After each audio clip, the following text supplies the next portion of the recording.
In the third part of this tutorial series, we will create our roof.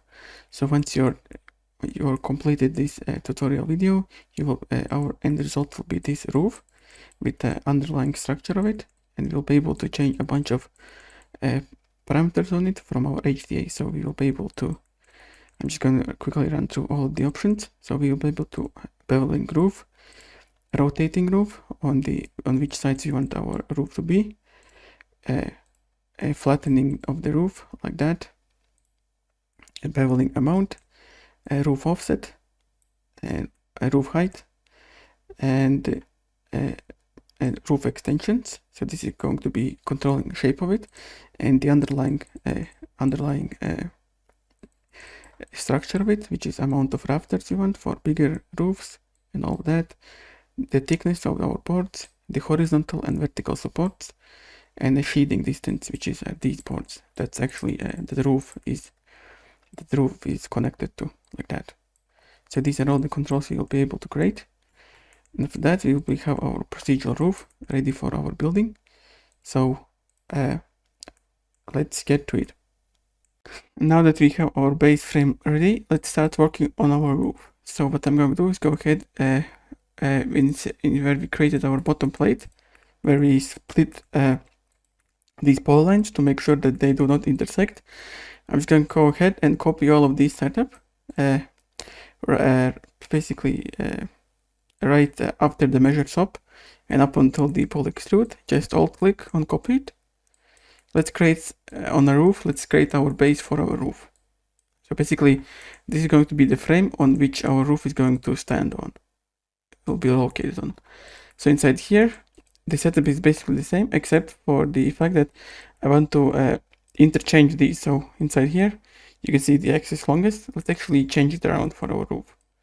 This should make maybe a little bit more of a structural integrity, and it would be something maybe that actually would happen. So inside here, inside these offsets, just change them around. So inside this, I'm going to put down negative offset, and inside here, positive. So we have basically flipped these around. After the merge, it's basically going to be the same setup, except for the extrude. I'm actually going to extrude it more. So for the base, it makes sense for it to be a thicker one. So I'm just going to put it multiplied by 3. So our roof base is always going to be 3 times thicker than our base boards, than our base thickness of our board. So something like this. This is where our roof is going to stand on. And now for us to make it easier for us to create all of this, let's go ahead and let's take a look at it. So you can see it's already standing on the 0 axis, but the problem is it's not actually centered. So you can see that basically wherever we are making our box, that's where our frame is. And for our roof to be a lot easier to have to make our roof, let's center this whole geometry on top of at the 0 axis. So put down the mesh size. This is going to give us a lot more easier as for to work on our roof, and after that we're just going to move it back in its place. So inside here, put down a center for X and Z, and for just Y can be a minimum, like that. So this nice. So we don't even need to change the Y because it's already on top of it, on top of 0, on top of grid. But for the X and Z, let's change it on a center, and now our grid is always going to be center, whatever our box is actually created on, wherever our blockout box is centered on. And now let's actually create our roof. So for that, let's put on a grid. So in this grid, let's start by we can just put size 1 to 1 because we're actually going to scale it on to make sure that it's the same scale as our roof. And for rows, make sure that it's at 2 and 2 because we basically want to, let's take a look at it and make sure it's actually at 3 because this is basically this middle polygon edge loop is going to be where we're actually going to raise up our roof. So in theory, it's going to look like this, and then we would be able to move our roof like that to change where it's going to be centered on, and then we can also bevel it to give it maybe more different looks for our roof. So, but for that, we have to make sure that we can also, I want to make sure that actually I can also rotate my roof. So if I want to make sure that it maybe the roof sides are on the window sides or on the door sides, I want to make sure that we can rotate our roof. And for that, I'm actually going to go ahead and create the two grid nodes. I'm going to flip these around. So inside here, our middle is on the x-axis. Inside here, I'm going to put it to 2 and 3. And it's going to be flipped around. And we are going to dynamically switch between them from our HDA parameter node, parameter controlling. So put down the switch node, and connect these up, and let's add this to our HDA parameter. Open up the properties, and let's create our new folder. So let's create the one that's folder. Let's call this roof control. Roof control. So let's apply it, and so we have our switch. Let's add this switch to our roof control, and let's call this rotate roof. Something like this. Actually, and let's make this, instead of, since we are going to have only two options, instead of for the type, let's make this a toggle. So the toggle just gives us a 0 and 1, and this is exactly what we want. So inside our parameters for roof control, if I press it, you can see our switch node is going to switch around like that. So that's good. Let me put this on the side. Let's go ahead and let's match this. Let's match the size. Let's match our grid to our roof frame. So let's start by maybe something like this, like that. And let's color this green because we have a relative reference for these. So that's good. In our match size, let's make sure that it's at the center and center. Actually, because our grid's already at the center, it doesn't really do anything, but that's fine. And let's actually make sure that the most important thing that we want to actually do is a scale to fit. And make sure that you uncheck the uniform scale. And we just want to make sure that we scale, that our grid now is going to be exactly at the borders of our frame. So let's take a look at it. Let me template this. Let's take a look at our grid on top of it. So our grids, you can see this green around means that our roof is going to cover entirety of the frame. So that's good. So now we have done this. That's good. Let's start by creating some of these groups that we can use later on. So let's put down a group node. So what I'll do is definitely want to get this single polygon inside here, and we're going to call this a ridge. Basically, this is the point where we are going to move up and on the sides. So let's make this, let's call this a ridge. So this is going to be edges, and let's disable the base group, and let's go to the include by edges, and minimum angle 0. And this should always make sure that we select the very let's turn this group on. Like, see, this always going to make sure that we have only one edge selected. You can see if I start to move it around, it's bigger, but at 0, we should be fine for the ridge, like that. And now we want to make sure that we can actually move this along. So let's put on transform. And let's say we want to make sure that we are going to move the ridge. You can imagine that we want to move it on up and down, but now we have to make sure that our roof works on both axes that we are actually creating this. Because let's say I want to, so for let's go to our transform, and in my HDA I'm going to rotate it. So this is always going to work because our ridge is always at the same time. Basically, our ridge is always the same, and the y-axis we move it up and down. it's all never going to change. But for our offset, we actually have to make sure that the offset actually works correctly all the time, because let's say let's say my ridge is on the z-axis right here, and I move it around on the x-axis, and it works fine. But if I go ahead and change my rotate axis, you can see we are now skewing my model, because of the translate should be at the because we should be translating the x-axis instead of the z-axis instead of the x-axis. So we have to make sure that we dynamically change the axis that we are moving, offsetting our roof ridge based on this parameter. And let's start by creating an offset parameter inside our HDA. So let's open up our type properties. So let's create a float, and let's drop it inside roof control. Let's call this roof offset.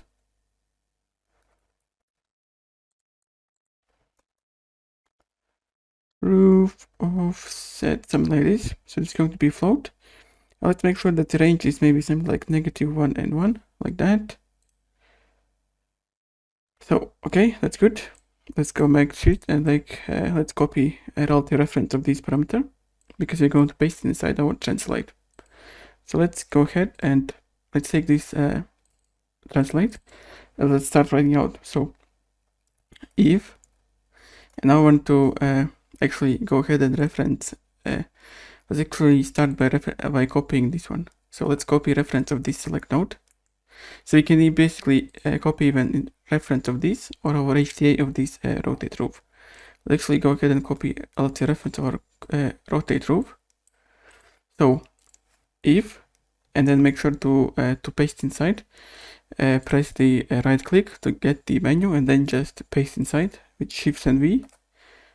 So basically, if the rotate roof equals, let's say, so I don't really, let's just try it out and let's see if this is correct. So if it's 1, I want to, let's say I want to make this value a 0. If the rotate roof is 1, I want to make sure this is 0. And if it's not, I want to put it as my roof offset, something like this, and paste inside here, like that, and close it down. And let's take a look at it, if this actually works. So now let's try our offset. You can see we set it up a little incorrectly, because we are moving, because this is 1 and we are moving. So what you can do is just go ahead and flip these around. So grid 2 and grid 1, like that. And this now should actually go ahead and we can move it around. Let's offset it like that. And if I go ahead and rotate the roof, you can see our translate now is 0, but our X is not actually doing anything. So we're going to basically just copy this and flip these around. So instead of the 0 and C and roof offset, I want to roof offset and 0, like that. And that should be good for our setup. So now our setup is this. We can rotate our roof, and then we can offset on appropriate axis whenever we have rotated, like that. And let's quickly add also this height to it, to our HDA. So just go ahead and create a float. Let's call this roof height.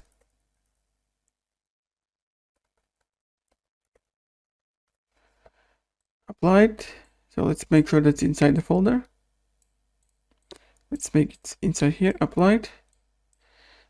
And then just go ahead and copy the relative reference of our parameter and paste inside here, like that. And now we can control the roof height, offset of it, and then we can also rotate it. Okay, that's good. And now let's set up a couple more groups for our roof. So first of all, I want to make sure that I have, because we want to implement ability for us to extend our roof.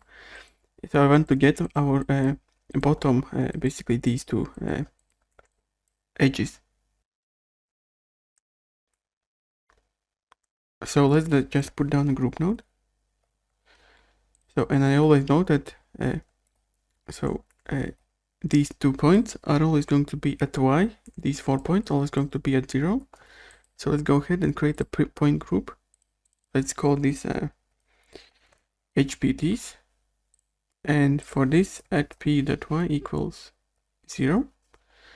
So HPTs. And now all we have to do is promote this group. Put down a group promote. So HPTs.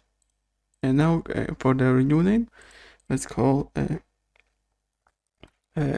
roof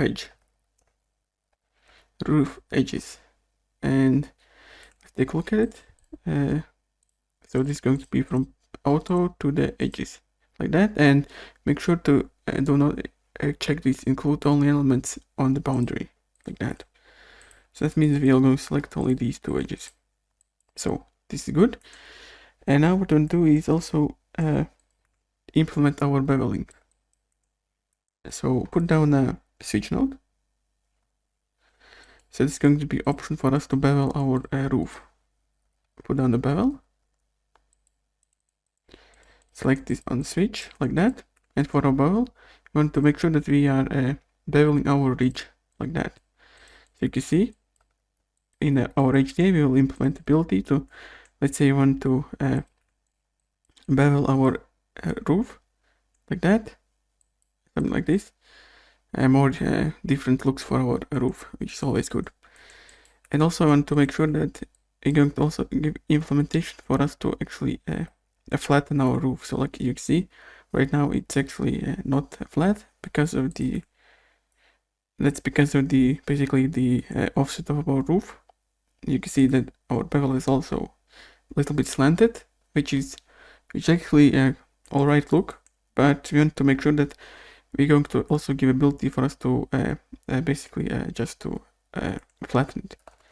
So put down another switch node. And before that, let's actually set up our group. So inside here, what we can do is go ahead and put down offset edges group. We want to override our ridge, basically copy ridge, and this is going to be our offset edges, going to be our new ridge group. See, basically the same thing.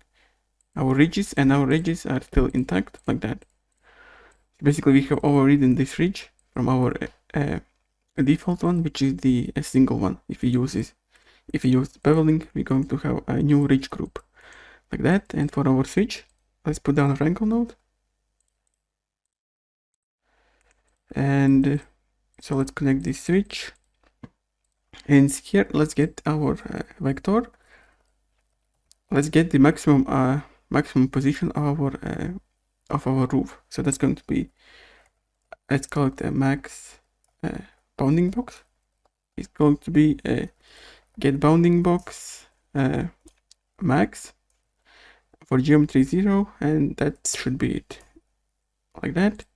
Now all we want to do is run over our ridge edge, our ridge group like that, and put this v at p dot y equals the max bounding box dot y like that. And this should make sure that if we are beveling, let's put this switch on 2. If we are beveling, we are actually going to go ahead and you can see we are now actually making sure that these points are going to be equal like that. And all of these options we want to add to our HDA. So let's go ahead and open up type properties like that. So let's start dragging these switches. Let's call this bevel roof.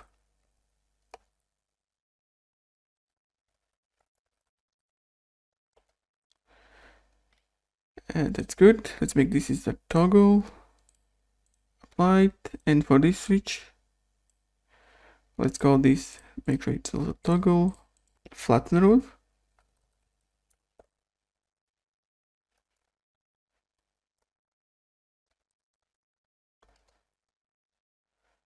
It's applied. Let's put this inside here. So let's take a look at it. So my parameters are say here.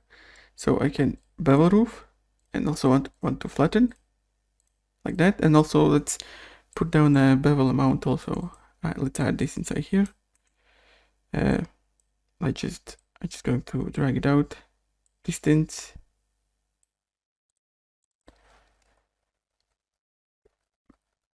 Bevel amount. Something like this. Let's apply it, and also let's make sure that our so these three parameters, let's put down a separator like that. So this should give us a little more distinction between the parameters. And let's make sure that our bevel amount is always is only available if we are actually beveling the roof. So let's just copy the bevel roof parameter name and go inside the bevel amount and disable in a squarely brackets bevel roof equals, so basically we want to disable if this is 0. I think that should actually work. So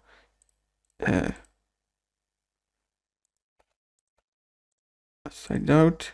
Okay, you need to make sure that there's actually spaces between them, but if you have done this correctly, you can see if you want to bevel, and only then our bevel amount is actually available. And also flatten roof also makes sense for us to have this option only if we are beveling the roof. So let's go ahead and copy this and also bevel roof, disable when, like that, and let's make sure that our bevel roof is on top, something like this. So if we are beveling the roof, these parameters will be active. If not, then we don't need them. This is, guys, great because we can use all of these in together to make our roof a little bit more unique every time. Okay, so let's keep on. Let's actually go ahead and do a little bit of a cleanup. So for all the parameters, let's make these green like that,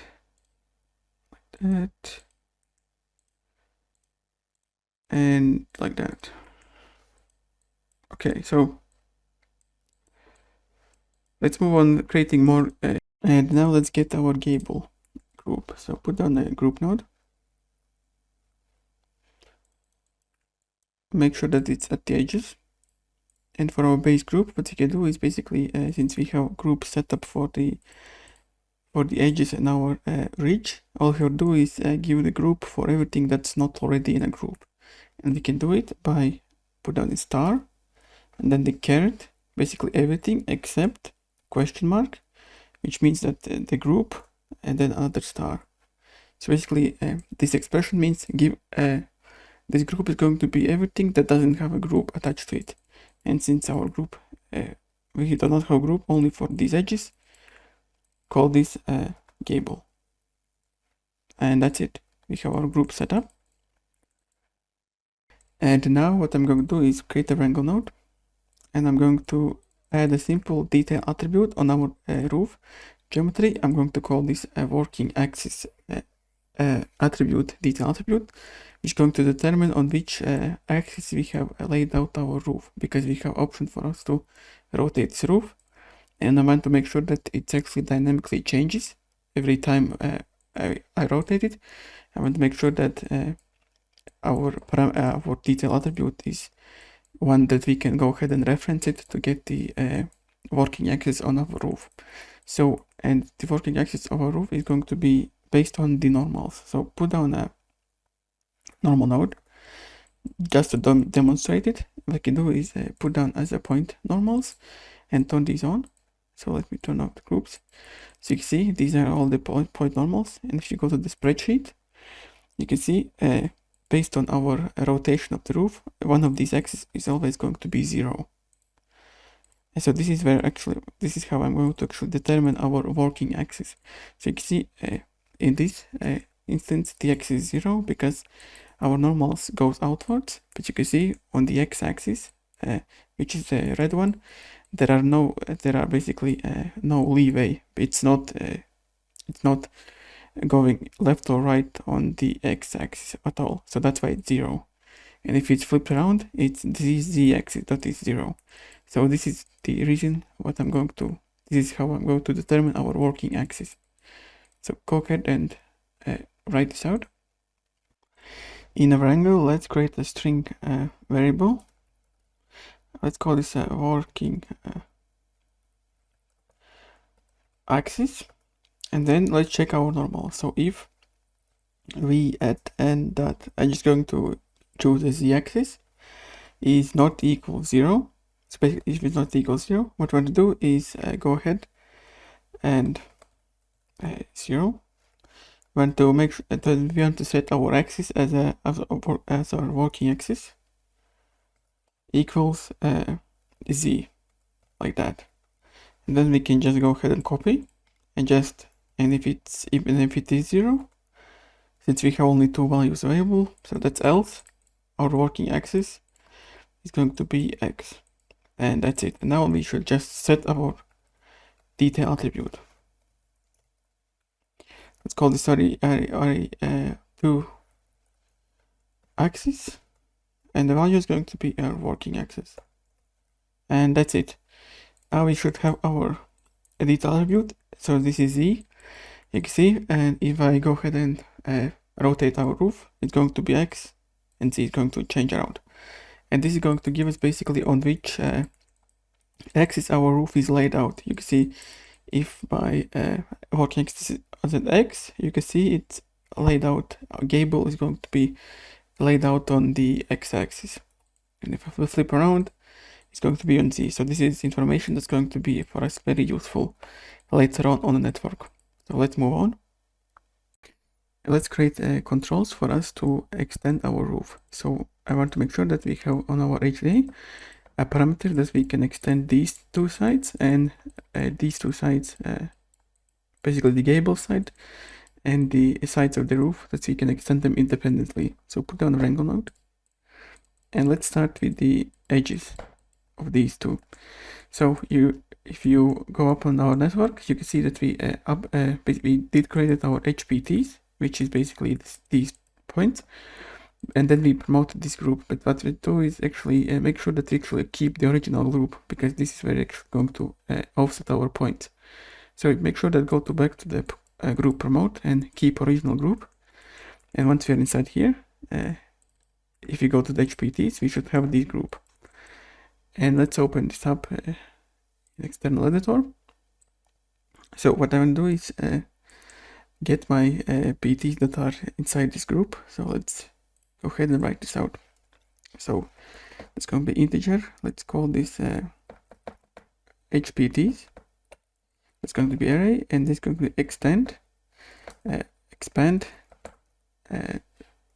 expand. That's going to be point group, and the group name is going to be HPTs. That's the name of our group. That's going to just give us all of the points in that group. And now what to do is create a float. Since you want to extend our roof, let's call this offset. CHF offset, like that. And now let's run through all of the points in our group. So it's going to be for each. So the integer PT, and array is going to be HPTs. So now I want to get that point neighbors. So let's get integer PT neighbors. It's going to be that's going to be point. That's going to be neighbors. So that's neighbors, and PT num is going to be our PT. So the neighbor for the point is considered basically whatever we have a direct connection with. So we know that since we are running only through these 4 points, we know that direct connection with them would be only the other point, which we do not want to, and this point, which is actually the point that we want to get, and then we want to create a vector from it and then extend it. Let's run through our new array. So that's going to be a neighbor PT, and the array is going to be PT neighbors.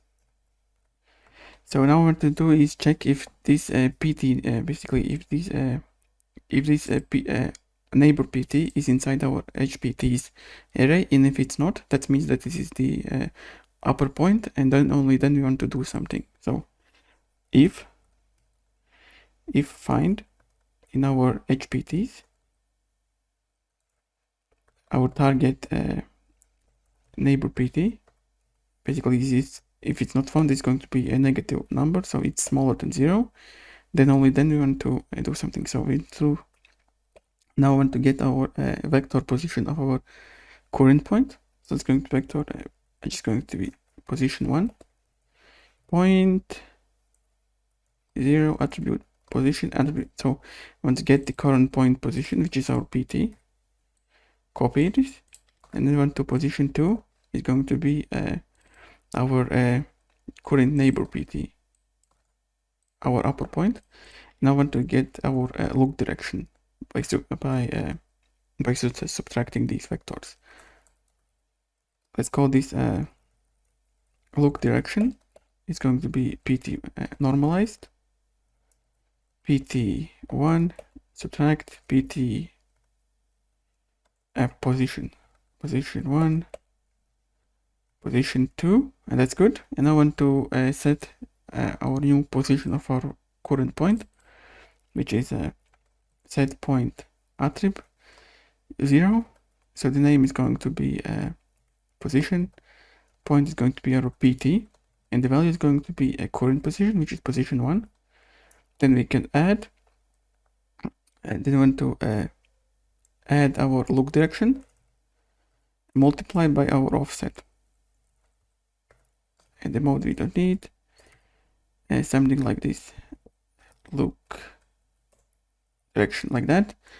And this should be done. And make sure that you actually run over the details, because we are doing this in a loop. Just create this parameter, and if you take a look at it, we can now offset our roof, and all of our groups are still intact. So that's exactly what I want. So yeah, so that's good. And now let's implement extrusion for our gable side of our roof. So put down a poly extrude. So inside, actually, now we can use just a poly extrude, because so inside here we use the wrangle method, because it's actually going to be a lot more challenging for us to actually go ahead and extrude both sides, because of the new geometry groups. This would actually we would actually have to combine and all of that, because let's say we extrude with poly extrude these two sides, there would be a new geometry on the sides that we would have to add to our gable group, and that would be actually pretty challenging for us to do. So basically, because we have to also extrude the new geometry, but with this wrangle node, we can just extend these polygons and keep our groups for our poly extrude on the gable sides to capture the correct groups. So that's why we actually did this with the wrangle, and the other side with the poly extrude. So put down a poly extrude, put down let's extrude our gable side like that. You can see that's good. And now what to do is dissolve this basically this group. So our new gable. So let's create our new gable group, which is which is going to go inside these groups, and there should be a front boundary group. Let's call this a new gable, like that. If you take a look at the groups, so you can see our new gable is going to be these sides. If you want to just go ahead and dissolve this old gable, so put down dissolve node and dissolve our old gable group. So what's not very nice about this dissolve node, that's basically going to clean all of our groups that were affected, except for our new gable group. So this is not still affected, but if we need, we can still from our basically we can still get our groups from after this has been dissolved, because the gable groups would actually be the hardest for us to recreate and getting back. So that's fine. We can live with this. So we have our extrude for our gable, and then we also have our extrude for our offset of a roof. So all of these controls want to add to our HDA too. Let's add these to our roof controls. So I'm going to go ahead and just drag these out. So our offset. So we could maybe, let's create another separator. Let's drag this inside here. Actually, let's get inside here, and let's our bottom side offset and our gable side offset like that. And let's put our offset inside here like that, and let's call this so distance 1 is going to be roof extend.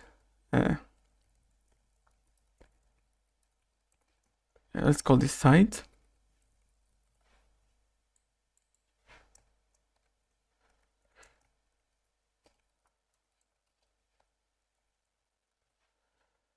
And then we have to, let's just copy this. Roof extend gable.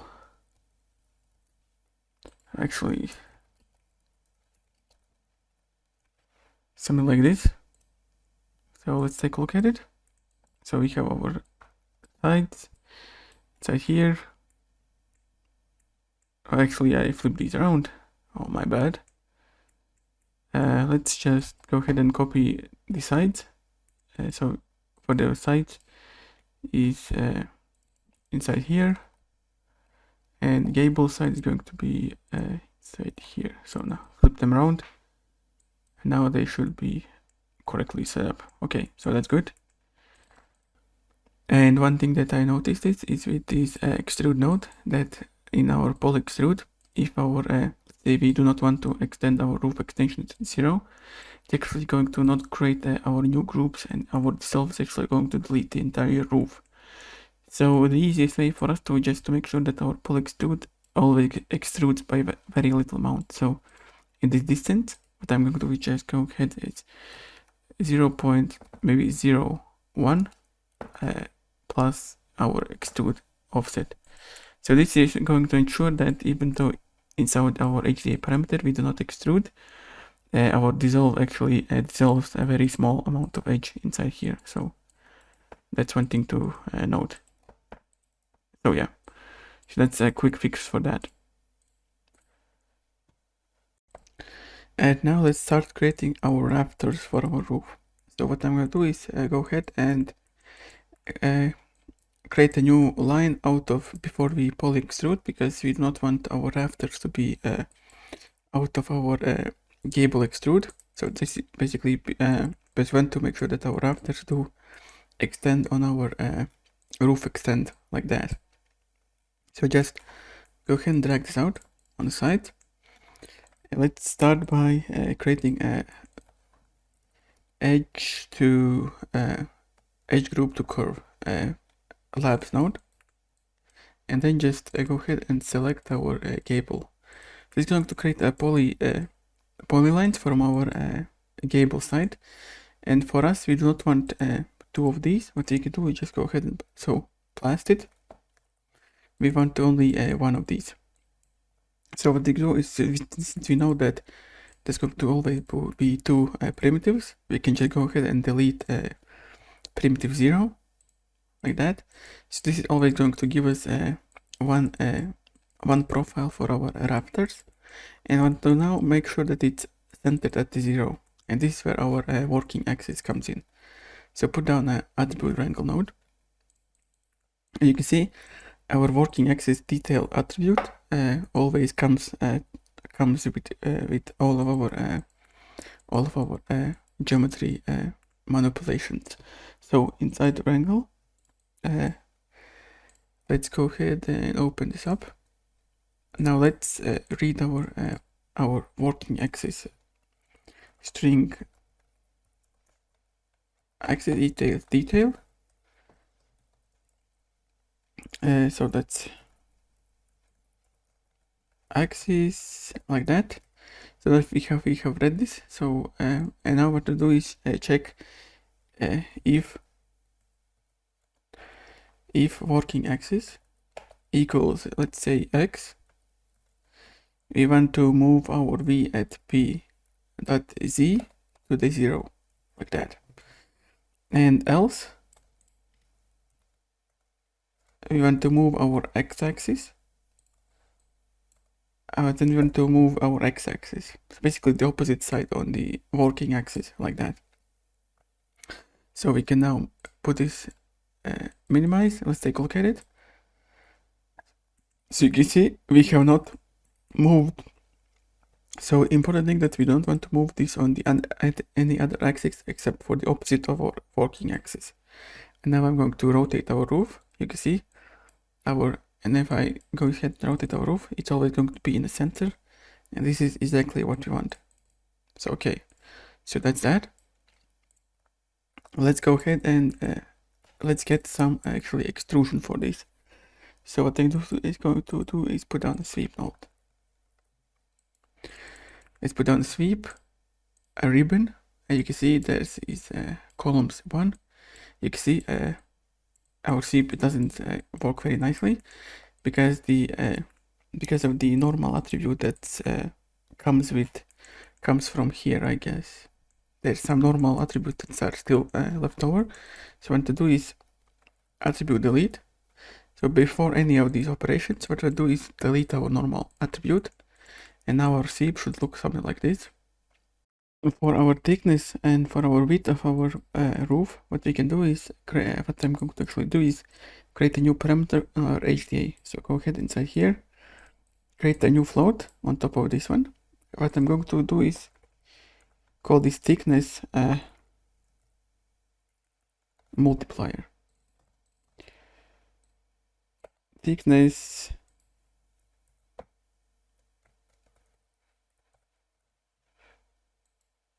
so basically this is going to apply our what's the multiplier for our thickness from our floor and studs, basically the width and thickness of our stud boards, and it's going to be just going to be a little bit thicker than and wider than our stud boards, like that. So just create this one, and let's move this on the side. And let's go ahead and create this sweep node. So inside here, I'm going to go ahead and copy our width of our boards inside this in this our width, like that. And I want to add. Basically, I want to multiply by our thickness multiplier. Then just copy this, paste inside here, like that. The default multiplier will be 1, but let's say I want my roof to be a little bit thicker than the stud boards. What you can do is go ahead and multiply it. So let's say multiplier will be 1.3. Then our width is going to be almost 0.2. So this is what the methods I'm going to use. And the same method is going to also be used by the by our extrude. So put down the poly extrude. And let's just go ahead and copy this one inside distance. Instead of width, it's going to be thickness, like that.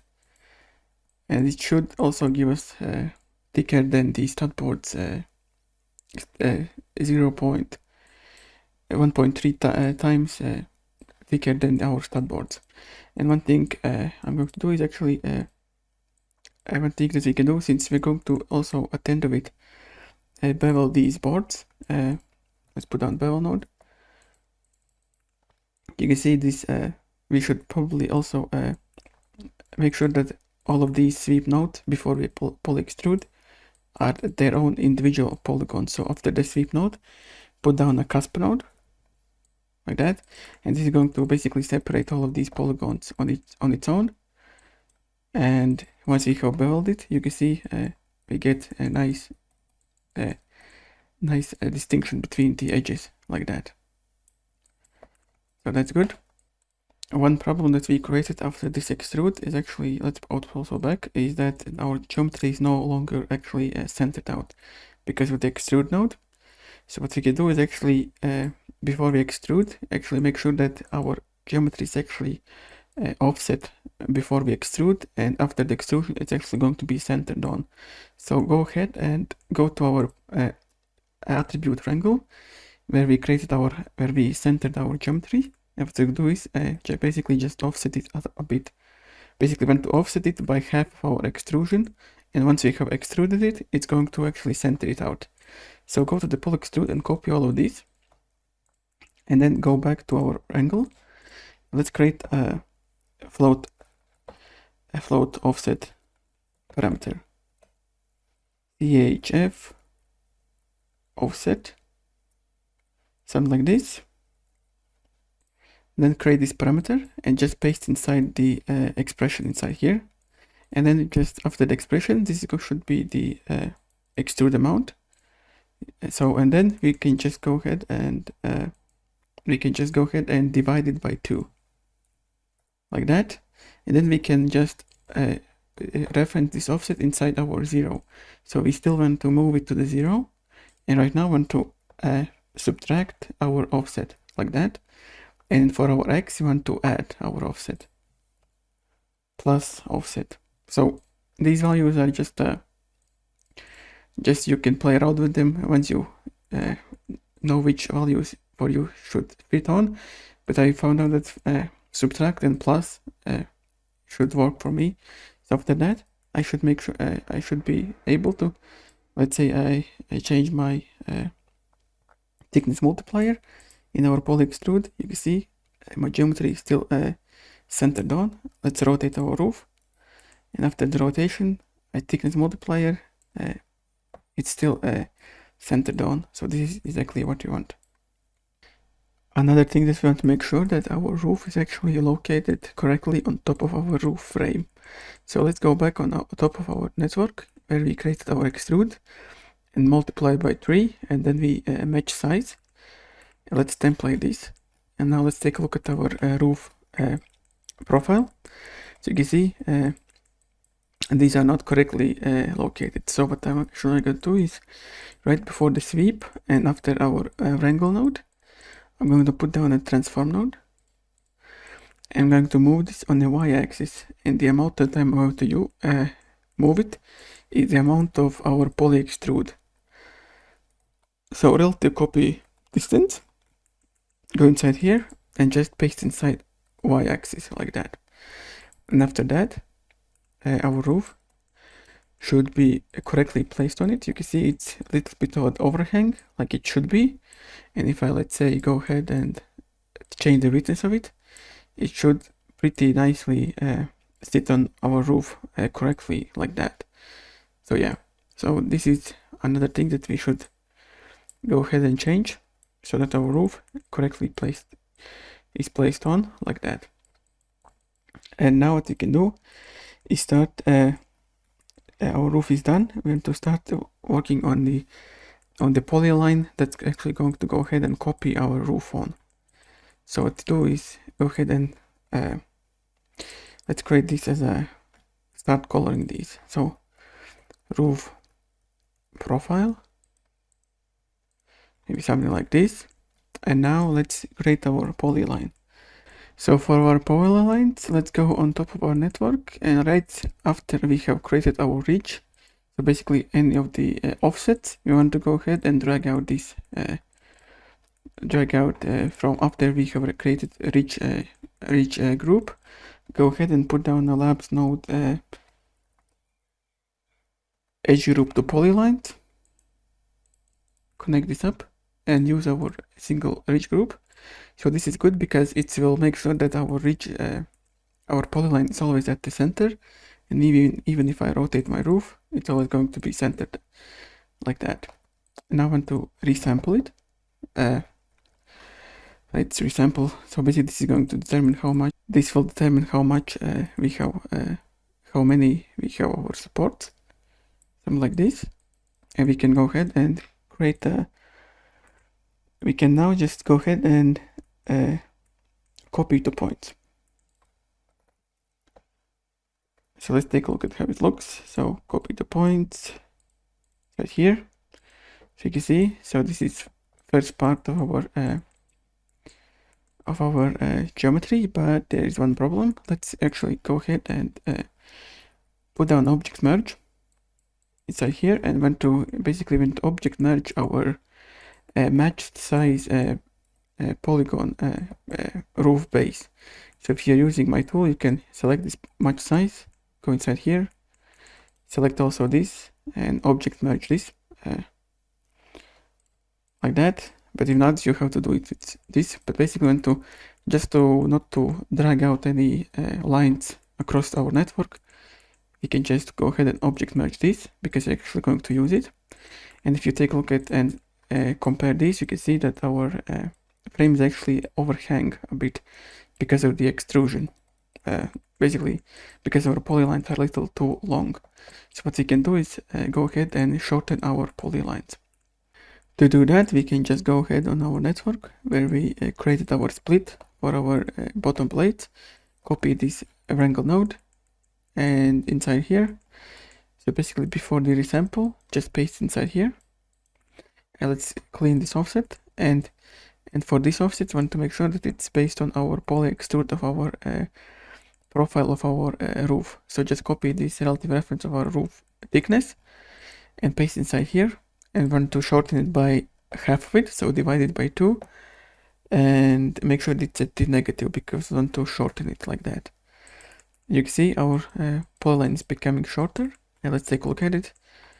So let me template these, and let's take a look at the edges. So you can see now they should basically exactly match up. You can see there's a little bit of a basically because they are perfectly matched, there's a little bit of a Z fighting. What we can do, so we could we could offset this polyline by a little bit more, or we can actually go ahead and create a boolean node. And this boolean went to basically create a cutout for our roof profile.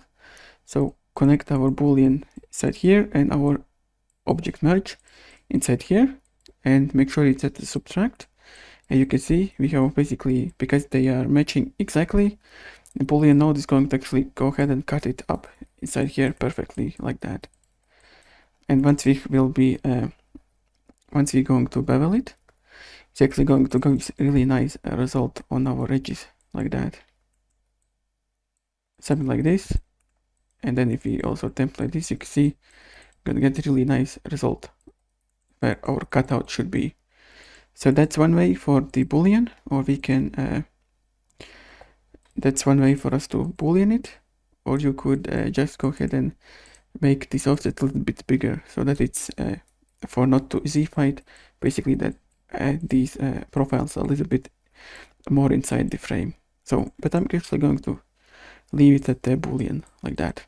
And let's add our resample node parameter to the HCA. So what I'm actually going to do is change this resample setup. So I want to make sure that I'm actually going to control it by how many profiles you want. So how many rafters you want. So what I'm going to do is actually go ahead and this resample, make sure that it's resampled by polygon edge. Length, make it to the default 0.1 and maximum segment like that. And this is how we're actually going to go ahead and control how many we actually want. So and then we can just go ahead and drag these segments to our roof control. Let's call this rafter amount, something like this. And for our parameter of rafter amount to be representative of how many rafters there are, we can go ahead and go to our resample and subtract this rafter amount by 1. And this should basically make sure that always we have the our HDA parameter. Let's say when we have 5 rafters, there should always be 5 rafters like that. And now let's create supports for our rafters. So let's put down the subnetwork. And let's connect the sweep node inside it, like here. And in this subnetwork, we're going to create our support for our rafters. So inside here, let's disconnect this output for later. Let's create a normal node, and let's get our primitive normals. And let's put down a match axis node. And match axis node, you can see it's a little bit different from the default ones. So you shouldn't have this last parameter. This is my default. I have set it up a little bit differently. So for now, let's not worry about it. Let's just work with the default of this parameter. And this custom node is we're going to set it up a little bit later. So what we do is basically get these geometries normal, which basically is going to be always primitive normals for these geometries always basically going to be the same on all three geometries, and we want to make sure that it points at a different that it points, let's say, on the positive x-axis every time. So this match axis is going to be used because we can basically rotate our roof, and to make sure that all of these manipulations that we're going to do always stays at the same axis, we can use this as our making sure that our geometry does not rotate when we rotate our roof inside here. So let's do this. So inside this, from vector, all I have to do is get the primitive normal. So prim, then we have to give it a 0, then the primitive number. So since our normal is always the same for our all of our primitives, we can just give it a 0 as a 0 primitive. The attribute is going to be normal, and then the index of this, so that's going to be 0. Just copy it, paste it. So 1 and 2 for the indexes, so it's picked up our normal. And so we want to show, you can see it's already basically it's pointing our geometry right now to the y-axis. Let's actually go ahead and let's use as positive x-axis. So you can see our normal, our geometry should now face the positive x-axis like that. And the reason why we did it is, let's say I go ahead and rotate my roof. You can see our geometry is still rotated, basically pointing on the x-axis. So this is a good way for us to make sure that everything we're going to do here, we won't have to worry about matching also axis when we rotate our roof. So that's good. And this Euler rotation we're going to use when we want to rotate it back up outside this network. But anything inside here, we're going to work on the positive x-axis. So that's good. And one thing we want to do is make sure that our geometry is actually at the 0 point. So we want to center out our geometry. Let's take a look at it on top of it. So on x-axis, we have to move it. So put down a point. And this point we can use a position, and we can use the set 0, and then we can use the current position as a self dot y and self dot z, like that. And this should make sure that we can just move this on the center of it like that. So that's good. Now we want to create our outlining shapes that we're going to boolean off. So what I'm going to do is create the inner and outer shape of our cutting geometry. So put down a shrink wrap, and the shrink wrap is basically going to wrap around our geometry. And so if I would put down like something like a pig head and connect it on the shrink wrap, you can see it's basically shrink wrap it around it like that. And this has done basically the same thing for our geometry. You can see there's it tries to wrap it around, but since we do not have any thickness, you can see there's intersecting polygons. So we want to clean this up, put down a clean node, and in the clean node we can use the fix overlaps and deselect delete overlap pairs, and this should make sure that we have only one primitive left, and it's not overlapping, but we have this big piece of this geometry. And now let's put down a poly extrude, and I want to make sure that this geometry basically on since we have to put down boards right below this basically this rafter. We have to make sure that this geometry is going to be right below it, so we have to subtract it.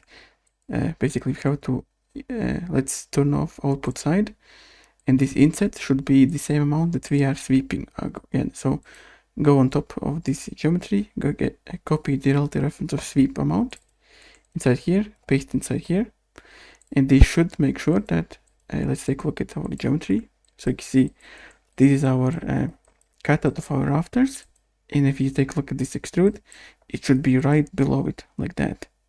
Exactly what you want to do. And now I want to put down a clip note,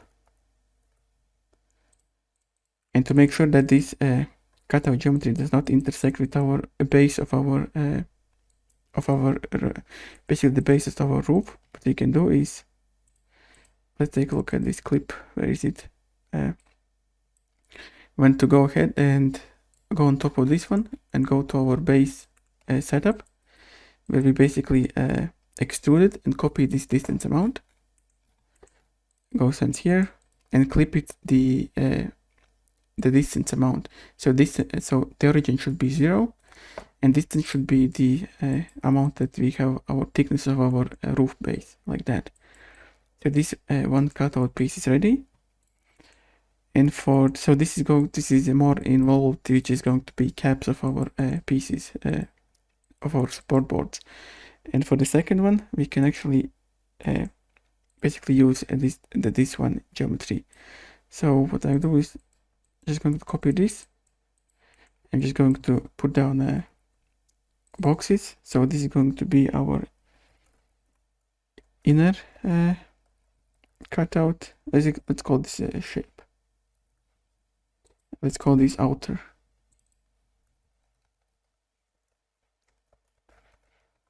Something like this. So our shapes are now done. And now let's create our base shapes for our supports. Let's put down a grid node. In this grid node, let's make sure that we have two rows, and the plane would be Y and Z, so that it matches our cutout, like that. Now let's create a spare input for our grid, because we're going to use a couple of expressions based on this on the bounding box of this geometry. So for the size of it, let's use the sweep amount, the sweep for our vertical supports. So that's good. And for the size of it, we want to make sure that it's basically the bounding box of our bounding boxes of Y size. So this grid should be on a size amount. So put down a bounding box, -1, the Y size. So our size should now match our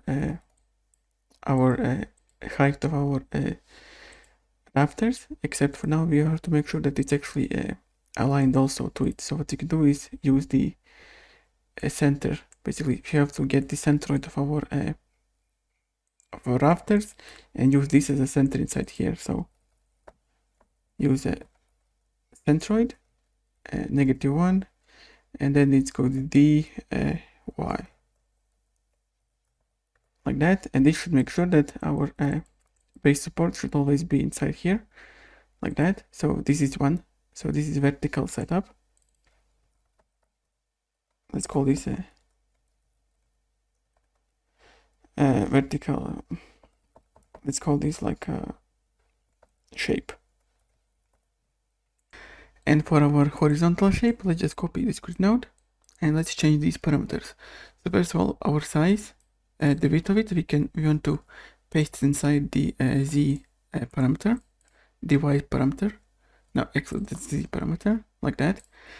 And the size on the y should be the width of our reference geometry z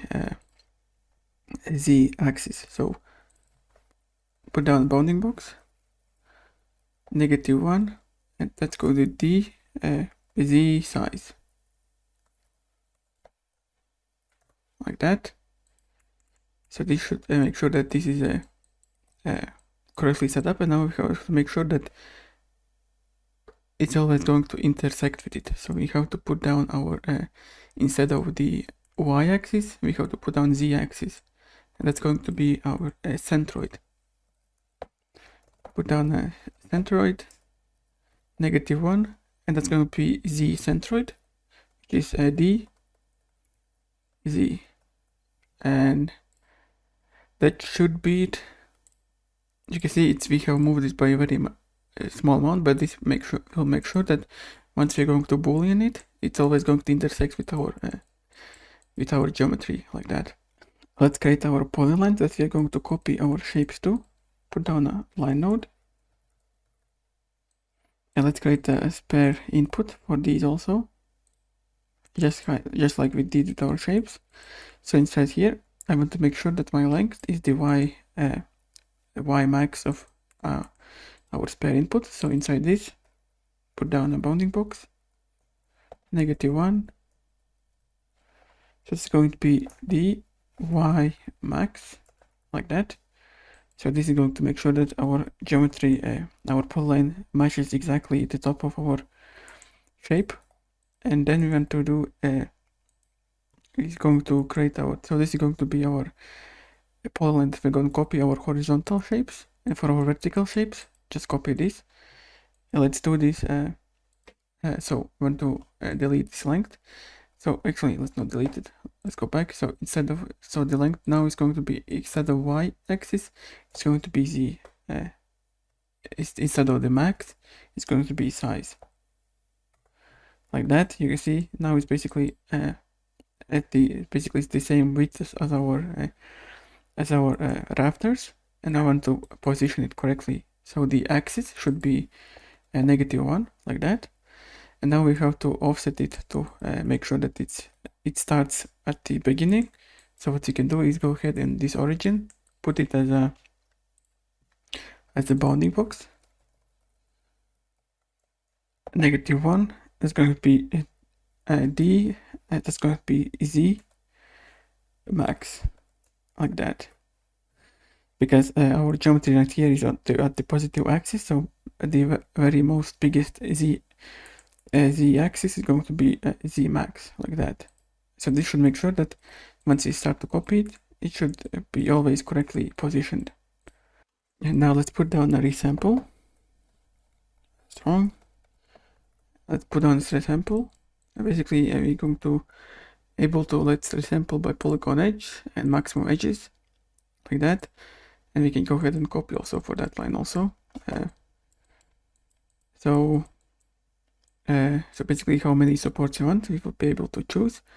And one more thing I want to do is actually go ahead and delete the first and last point for our polylines, to make sure that for the most cases, so that we do not get very small pieces of geometry on the sides of it, or incomplete ones. So put down the endpoints, blast node,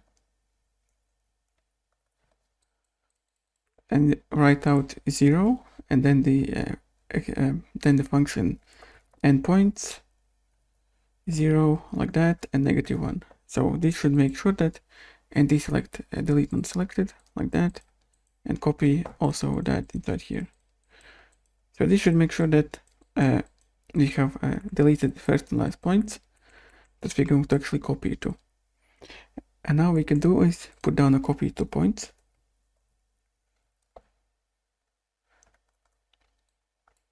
So for our vertical shapes, we want to feed our horizontal, this one, like that. And for our horizontal shape, we want to copy this one, so like that. So you can see we are starting to get our support. And now let's put down a boolean node. Let's cut out our supports. So for our vertical supports, let's connect this. Make sure that in our boolean we have treat this as a surface on both A and B, and instead of subtract, we want to intersect.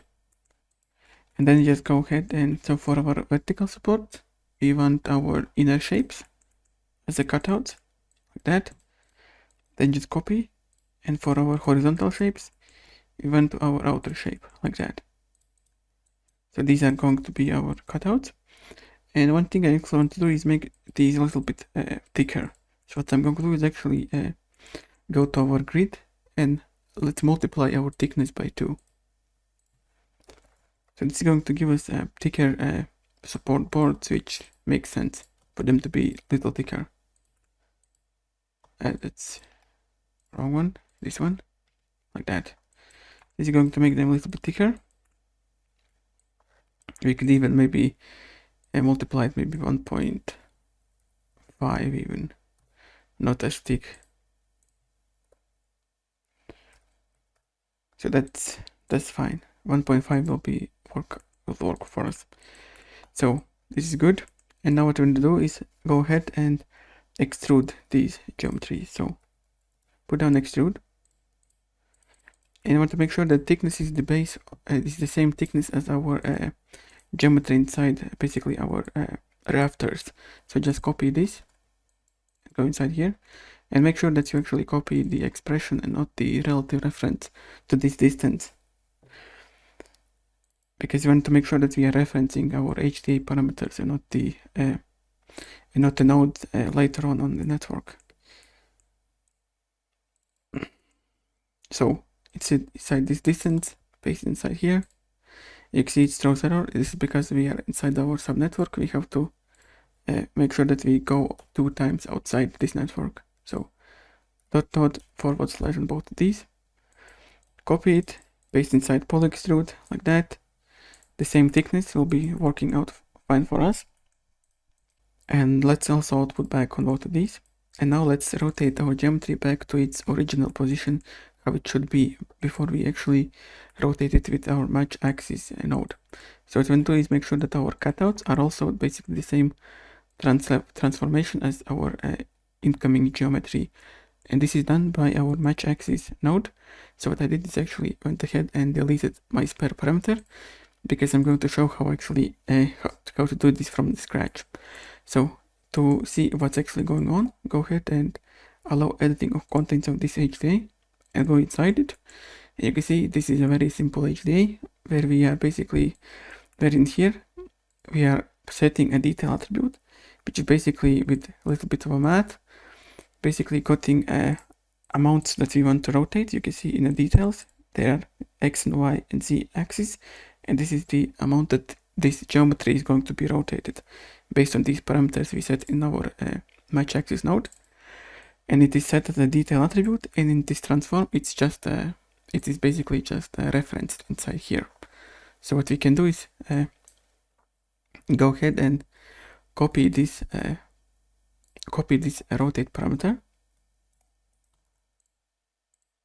We can merge these together, put on transform node. So we can then just paste inside rotate 2, and make sure that we actually invert our transformation like that. So we have basically inverted our transformation, and if we have done it correctly, we should make sure that our geometry perfectly lines up with our incoming geometry. So you can see our support. So our vertical support should be right before the edge of this, like that. And our horizontal should be overhang like that, which is also correctly. So this means that we have correctly set up our geometry. And one more thing. So a couple of more things what to do is make sure that we have actually set up our wrangle node. So put down wrangle node and set up our name for this piece of geometry. So I'm going to set up as a point attribute s at name equals, I'm going to call this a vertical, and just copy it. This is going to be horizontal.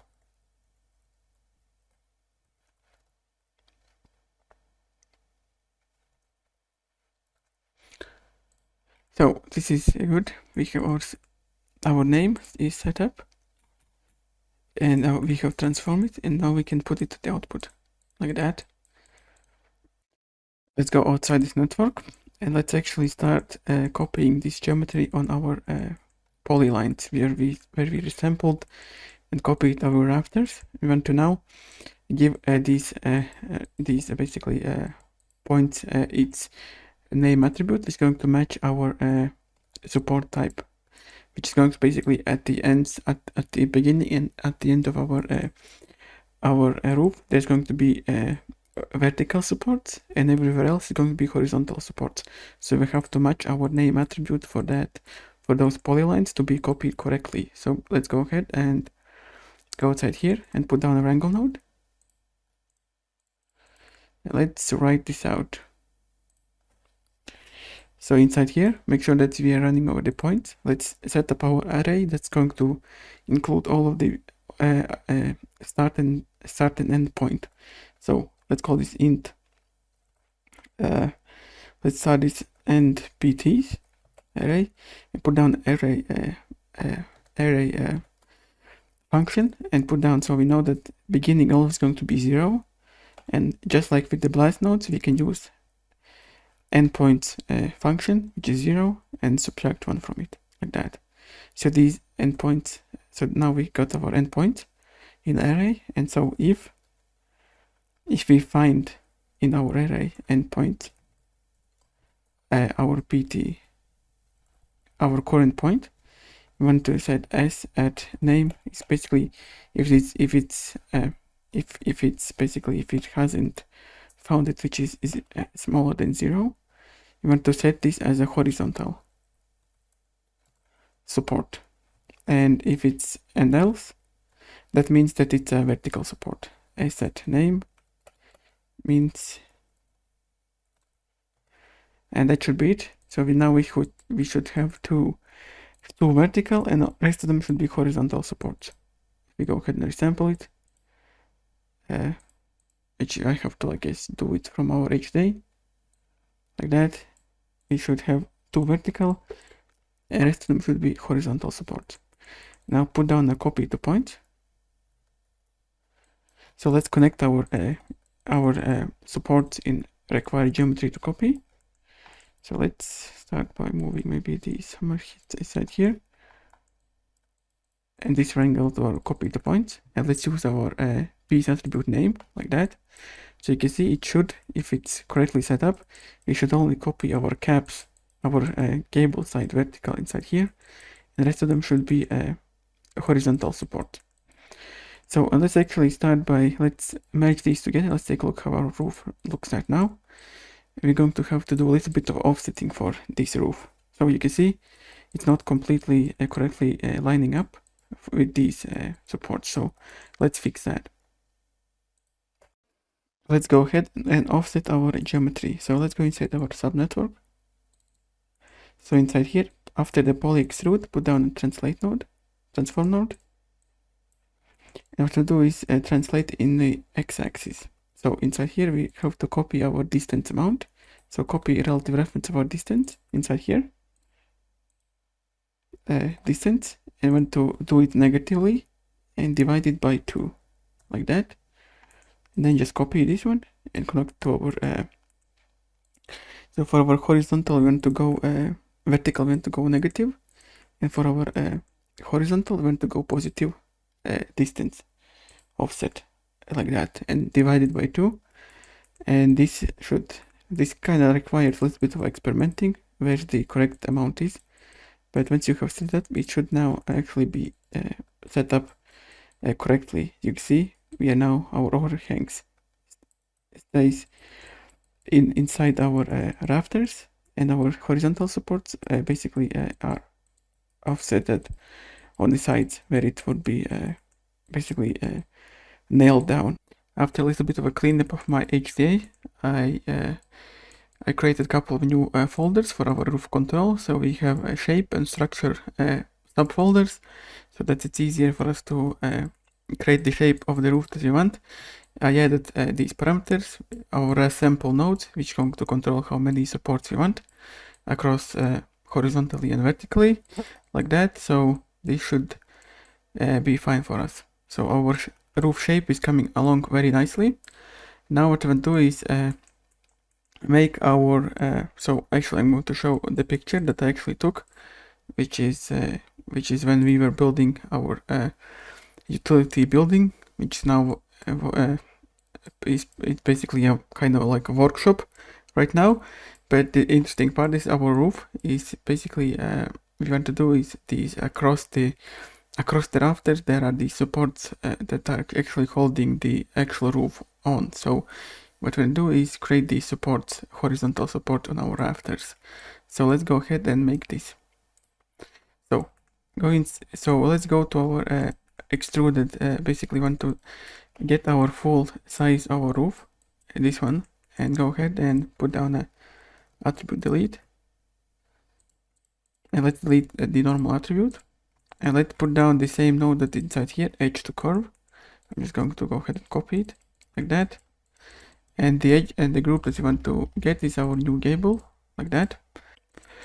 And now let's put down a wrangle node, and let's give our primitive, so these now are just the two primitives, and we want to give primitive 0 id. Let's actually give our group basically the primitive 1 inside the wrangle node primitives. So basically primitive 1 e at id equals 1. So this is basically going to give id 1 to our polygon 1, and the id -1 to our 0 polygon. So this is the way we're going to differentiate when we're going to use our HDA, and when we want to connect the opposite sides of it. So now let's put down a carve node. We want to basically we added this HDA, this attribute, and now we want to split these polylines. So put down a carve node, make sure that we do not use first U, but what to do is actually go ahead and actually let's use first and second U, and let's make them to the 0 and 1, so that we get all of the polyline, entire polyline. But what to do is go to the breakpoint and cut at all internal U breakpoints. So this is going to create our, basically cut our polyline. You can see now every one of these are its own polyline, and you can see our IDs are actually preserved like that. So this side is going to be only -1, and that's going to be 1 like that. And now what we'll do is shrink our polylines, because we have to basically want to make sure that we do not create our sideboards right on the edge of these edge of our roof if we are beveling it, or we do not bevel basically at the corners. So that's very fun to do is put down the wrangle node.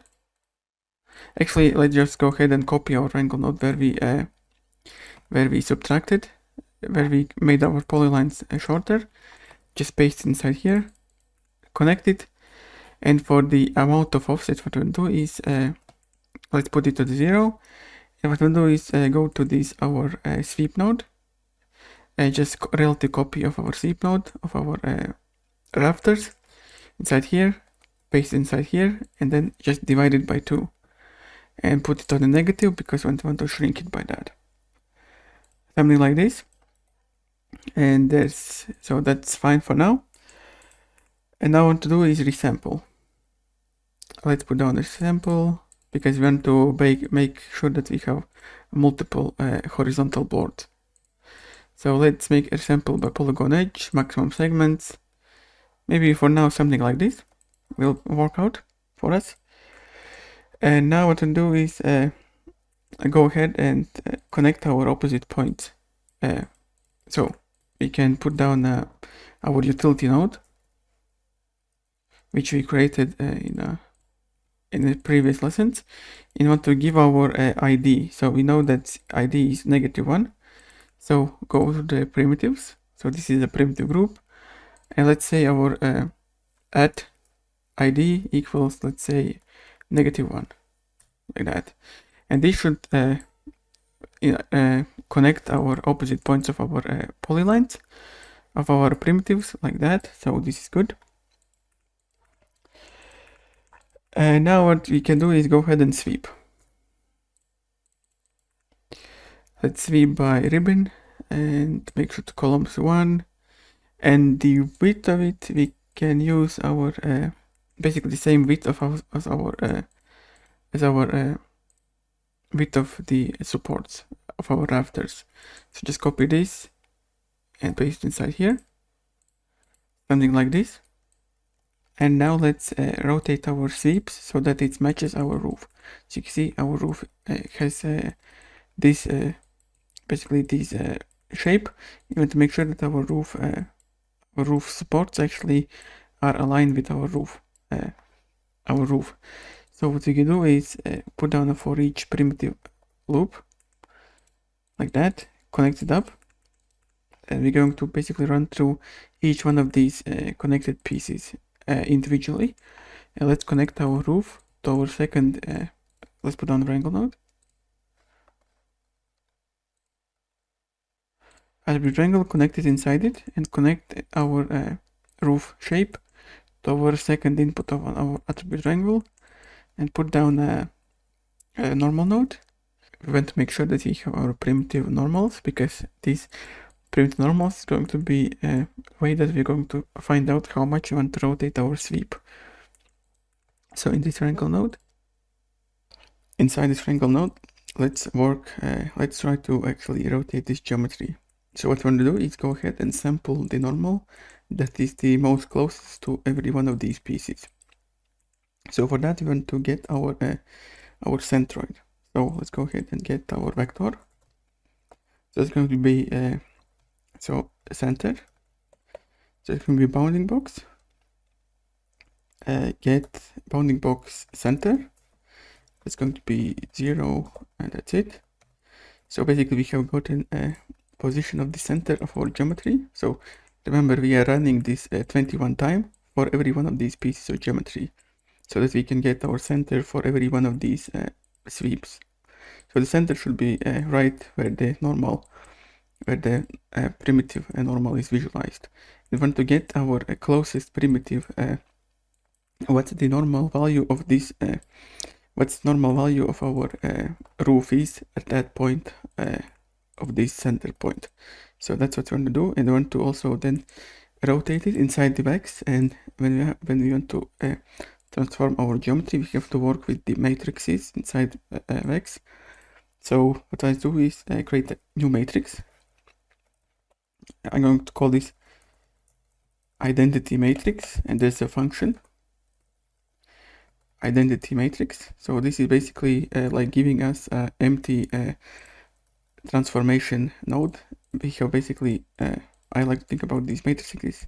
So I'm not at any way a specialist at these matrices, but I just know that sometimes when we multiply some of these, we get the results that we want. And what I like to do is think about these matrices like an empty transformation node put on our geometry with the translate and rotate at 0. So basically we have set up our translate, and now we can apply to our identity matrices things that we want to do, like moving geometry and rotation to it. And that we have to do with the a little bit more of a code. So what we can do is, before we actually rotate our geometry, we want to move it back to the center, because let's say we have transform, and let's say I want to match this normal. Let's say I put down a transform and start rotating. You can see that my rotation happens at the origin of our grid, which is at 0, and it is not really possible for us to rotate it. We have to rotate it around its center to make sure that it's correctly rotated. So that's why we have to move our geometry to the origin and then rotate it and then put it back in where it was. So that's the first thing we have to do before we actually rotate it. So let's go to our wrangle, and this wrangle, put down a transform, translate. Let's create our identity matrix. We have to put on basically our matrix, and by how much we want to translate it, and we have to give it a vector, which is our translate. And to actually in a viewport to see our result, what we can do is go ahead and put down we can update our position by multiplying with our matrix. You can see we have moved our geometry by the same amount that is, basically we have moved it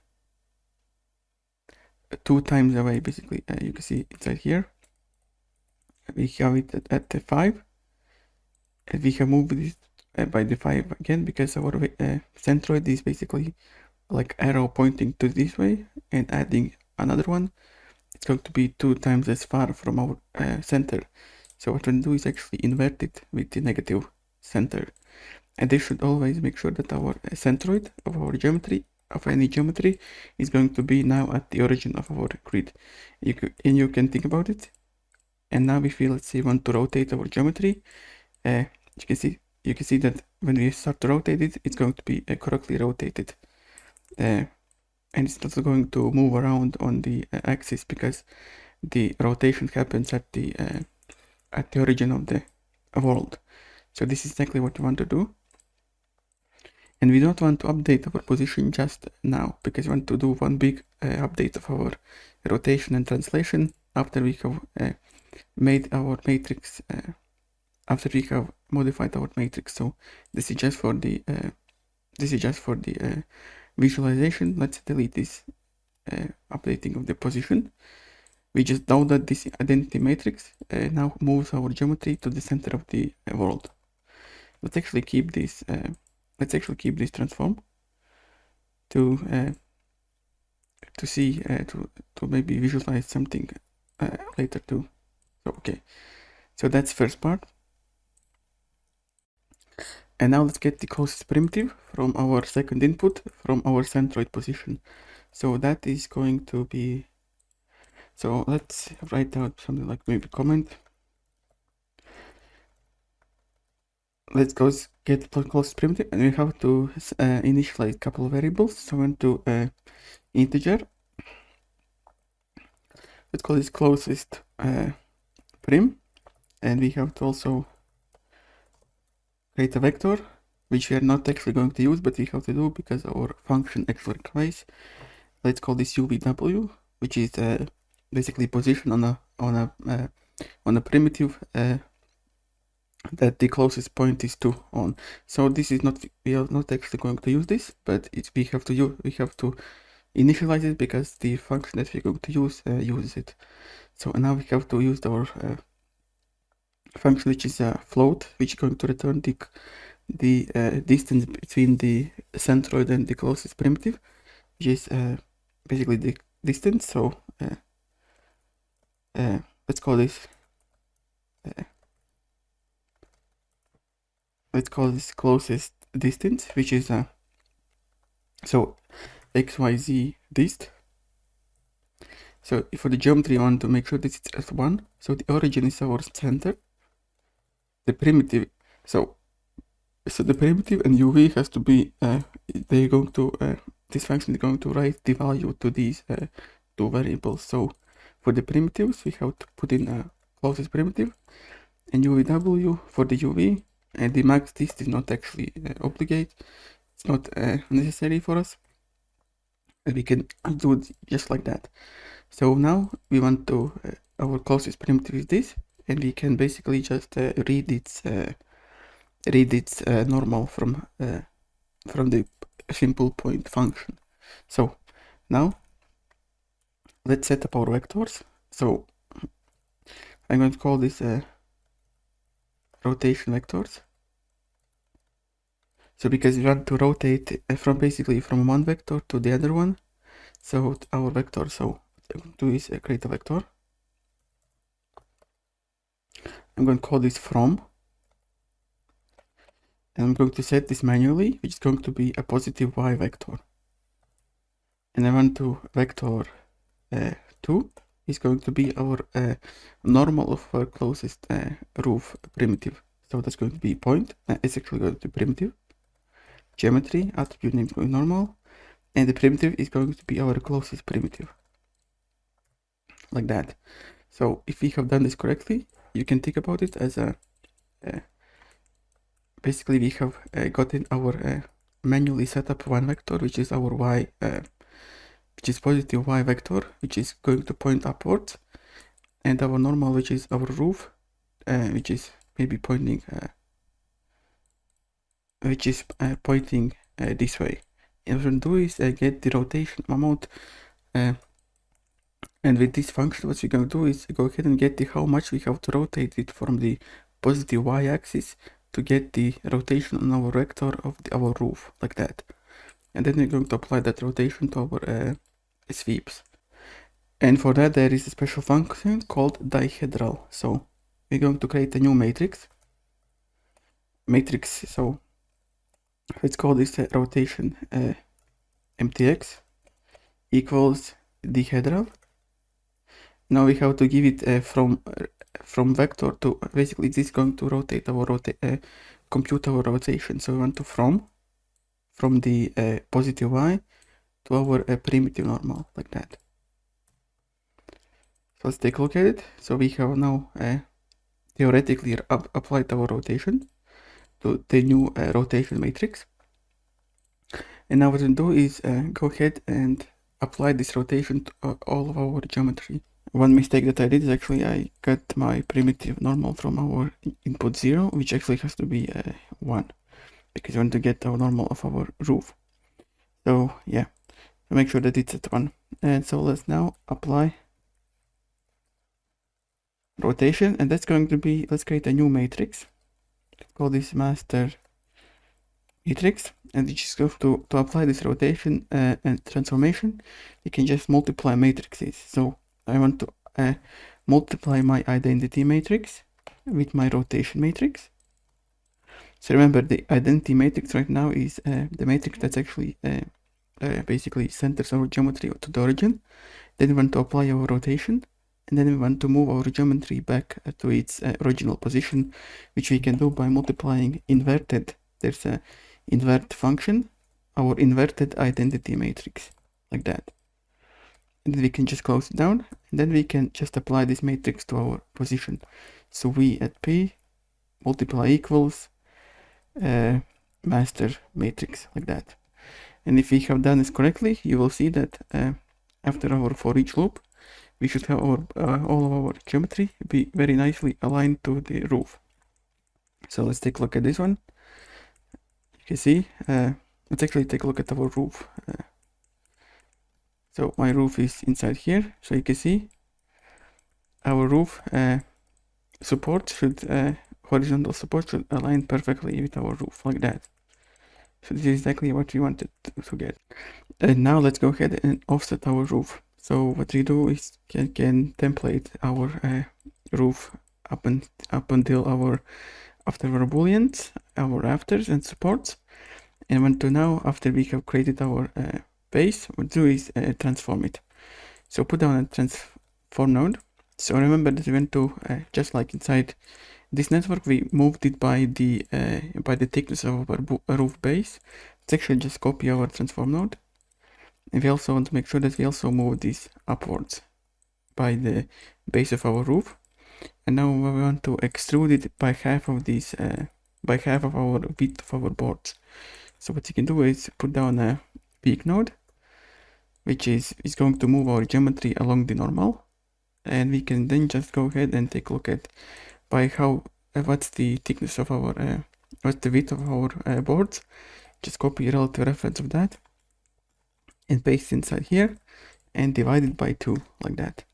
And this should put our supports right at the end of it. You can see it's intersecting exactly on that. And now let's extrude it, and extrude the mount. We want to make sure that it's basically the same as our rafters. So just copy this and create a poly extrude, paste it inside distance, also output back, like that. So this should make sure that our thickness is regular along all of the geometry. And let's template our so we are watching this and also our support, like that. So our roof is coming along very nicely. And now let's also offset our roof and put all these pieces together. So inside, so before so basically at our dissolve, what we can do is just copy our transform node and paste inside here. So we want to also move it upwards, and then we want to put down a poly extrude to move our geometry, our roof, right on top of our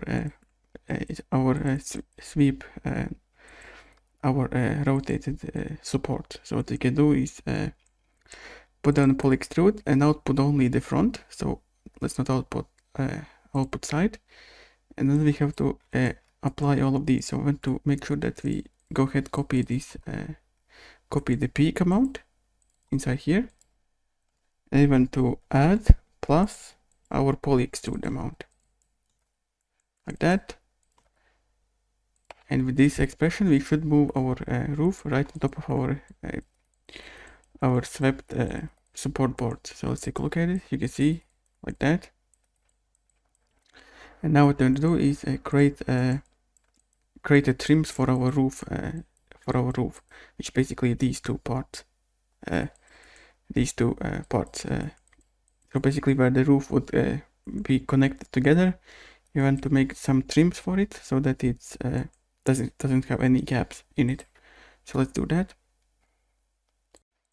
Let's give our roof a little bit of a thickness. So put down an extrude node.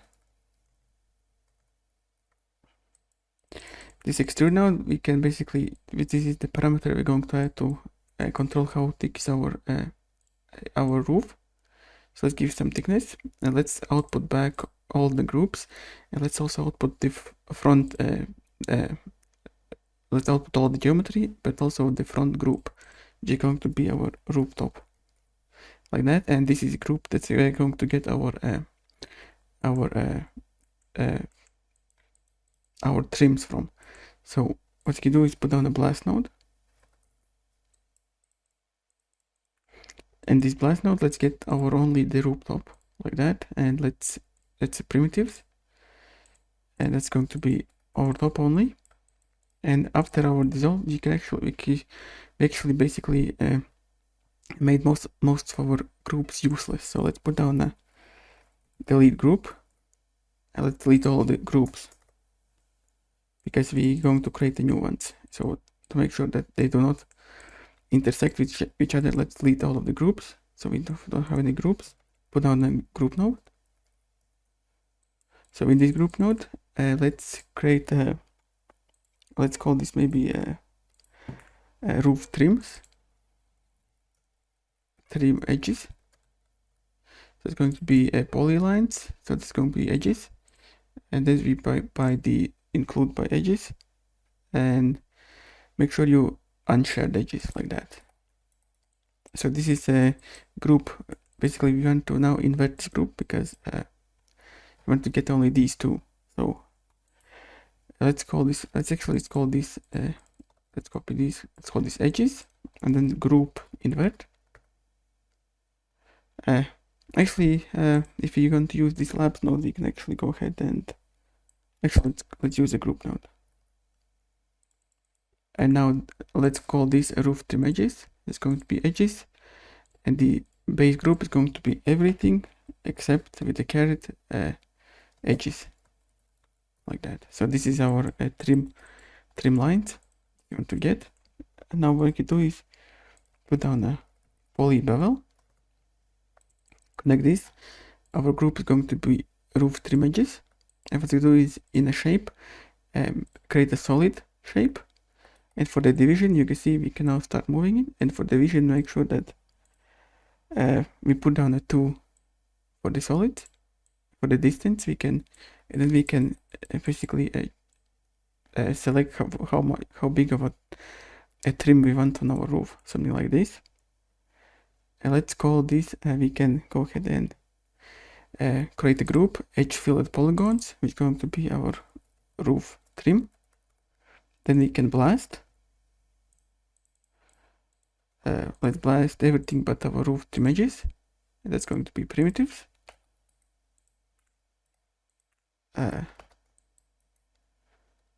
Roof trim, not the roof trim edges, like that. And then we can just extrude. Like that. And whatever the thickness we want for our trims. So we can also not output back because we're not really going to need it. But let's create these. So let's also output back. And after all of this network, we can basically get our extrude from here and our edges, connect them up like that. You can see now our roof will have our trims around them, like that. Our roof is coming along very nicely, and now what we're going to do is create the gables for our roof. So basically this is going to be caps that we'll be able to add different material for them. So let's start by, let's go ahead to our roof profile.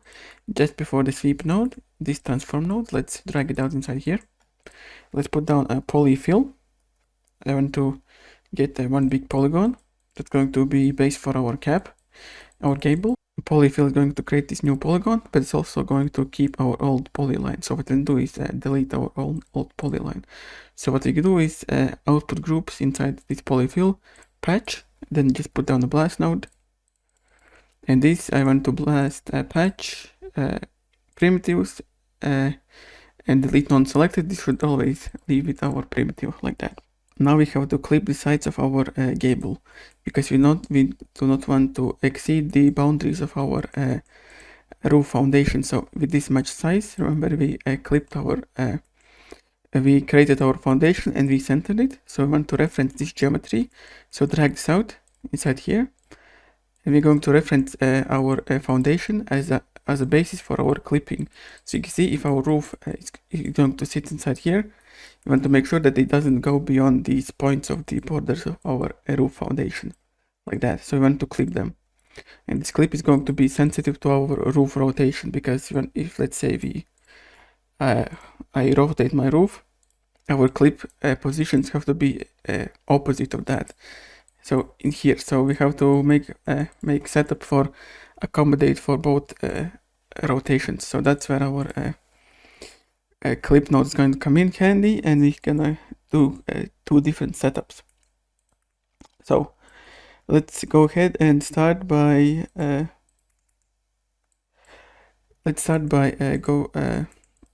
by clipping first for this polyfill.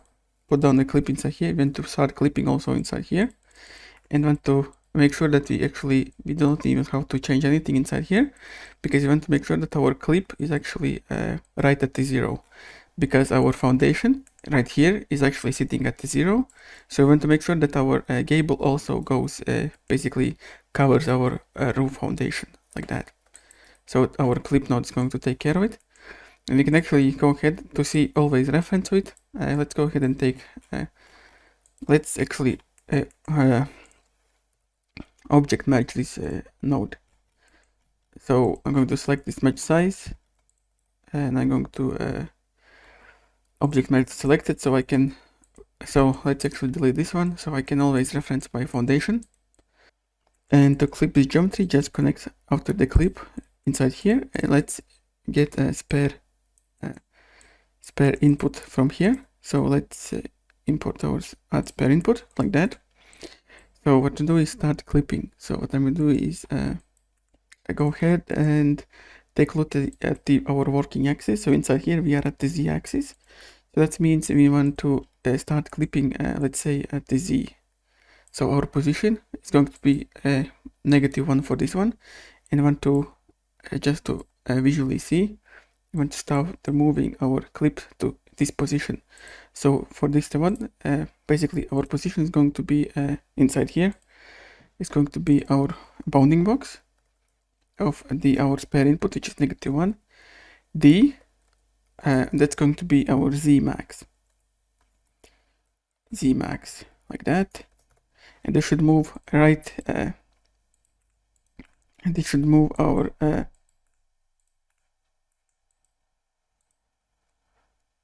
clip right there, and make sure that we don't have any distance at 0. So this now should clip geometry right there, like that. And now what we all got to do is go ahead, copy this, paste inside here, and instead of the negative one, we want to make it positive, and instead of Z max, we want to Z min. And we should also now clip the opposite sides, and once we have both clipped it, you can see we have successfully clipped it at the side. And now what we have to do is set up our rotation for our if we rotate our roof, because our clips now do not work. So just go ahead and copy this. So in this clip, instead of the Z-axis, we want to X-axis. So that's going to be X max. Instead of negative Z, it's going to be a negative X. So let's take a look at it. I'm going to rotate my roof. As you can see, it's clipped it in there too. And we have to do it the same inside here. Instead of the min Z, min X. Instead of 1 Z, 0, like that. And now we have clipped it at there. You can see, basically we have accommodated for the both rotation of our roof rotations. And let's delete this expression. And so we have set up, we have got our two setups, and now let's put down the switch node. and want to dynamically switch between these whenever we are rotating our roof. So what I'm going to do is we're going to check our roof rotation by our details attribute that we have inside here, because all of these basically we did all of these operations, but our detail attribute is still coming along. So our working axis is X, and now it's Z when I rotate it. So what I do is compare the string with the inside this expression. So put down a str case comparison function, which basically compares two strings ignoring the case. Basically it's not case sensitive. So I want to now get as the first argument my details with the s at int because it's the string attribute value, which is our working axis, like that. So and if this and the second argument is the string that you want to compare it to, so I'm going to compare it with the x-axis, with the x string, and that's it. So basically it's actually a very simple function. Basically if they do match, it returns 0, and if it doesn't, it returns I think 1. So if I go ahead and rotate my roof, you can see it's 0 and 1. It's this expression switches around, and I think this should actually work nicely. So I rotate my roof, you can see let's compare this. You can see our clips are working when we rotate the roof. So this is done,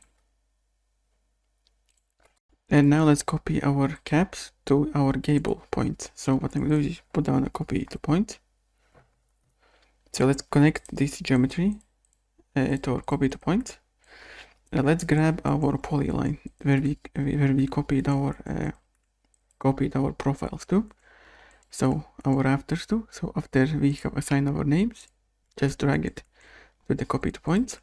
And since we do not want them to everywhere, we can use a target point at name equals, so we want to the vertical ones. So vertical, like that.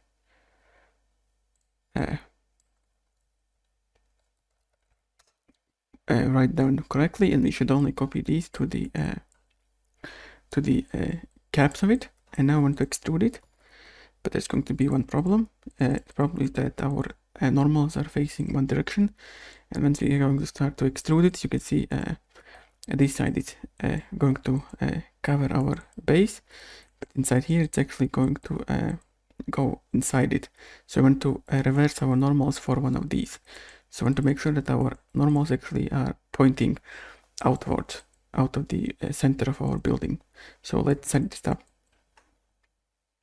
To do that, let's create our wrangle node. So right before our poly extrude, let's write this out. So inside here, we want to get the center of our geometry. So let's call this vector. Let's call this center equals get bounding box center of our geometry,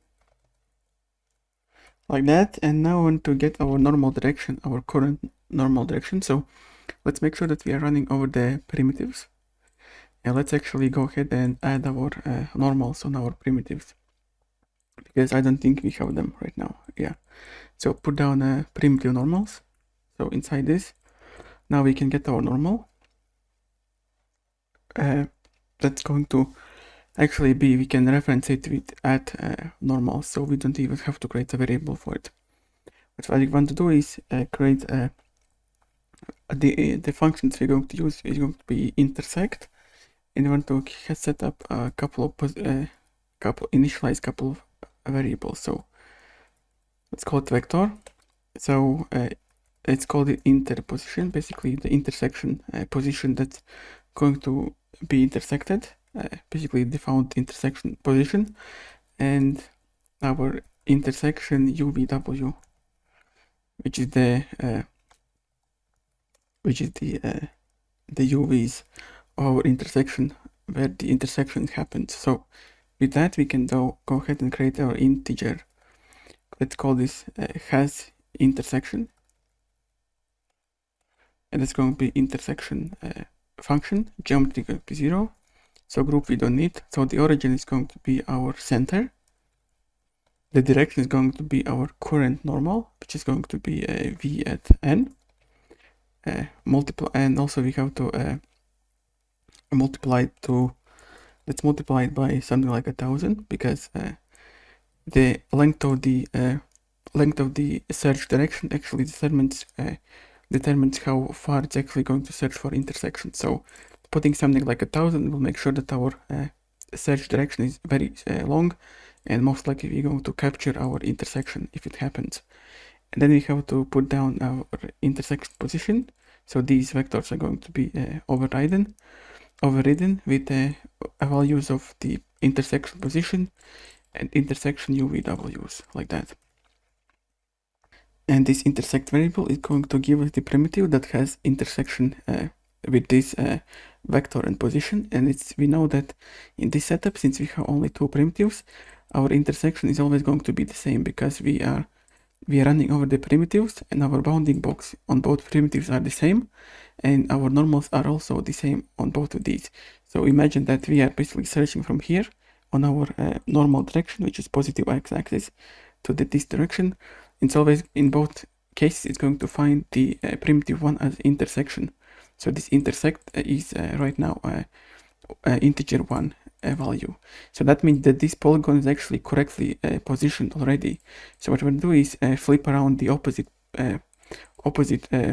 primitive. So we want to flip around our primitive 0. So this is where we're actually going to write out if our at primnum is not equal has intersect, basically our intersection primitive, we want to go ahead and set let's set prim group.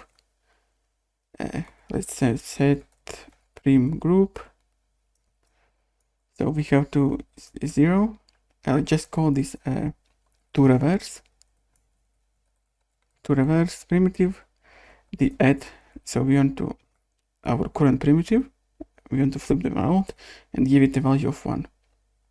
So we should now have our primitive group with one member, which is going to be our primitive 0. And we could put down a reverse node, and we can then just use this group to reverse the primitive. So you can see after the back code, we reverse the primitive, and then we extrude it. And let's put it also on the back. You can see we are now extruding it outwards, both of these, like that. And for the thickness of our gable, I created a new parameter in my HDA, which I'm going to call wall thickness, because it makes sense that our gable and our wall thickness for our building is the same thickness. So just create a new parameter. We're going to control the gable and wall thickness from it. So like that. And let's merge these all together. So let's take all of these pieces we created and merge these together. And also our roof base inside here. Merge these all together, and our roof should look something like this. And you can put down the bevel node to check out if our is correctly aligned. So let's bevel it a little bit and check these corners to see if our beveling happens around. So this should be everything should be now correctly set up. Before we move our roof back to its right position, which will be on top of our building, what we have to do is actually go ahead and extend our gables a little bit, because right now they are actually not covering all of our rafters. So just go ahead and go to the where we created our gable. After the blast, let's put down a poly extrude. And so we want to basically put down the inset amount. We want to outside only the front of it. So now we can extend our polygon. And what we'll do is copy the expression of this sweep amount of our rafters. Go inside this. So we want to be negative that amount divided by 2, like that. And now everything else should be working fine for us. And let's take a look at our roof. Now our roof should be right to the right. We should cover our rafters like that. So that's good. And now let's move our roof back to its right position, which should be above this building.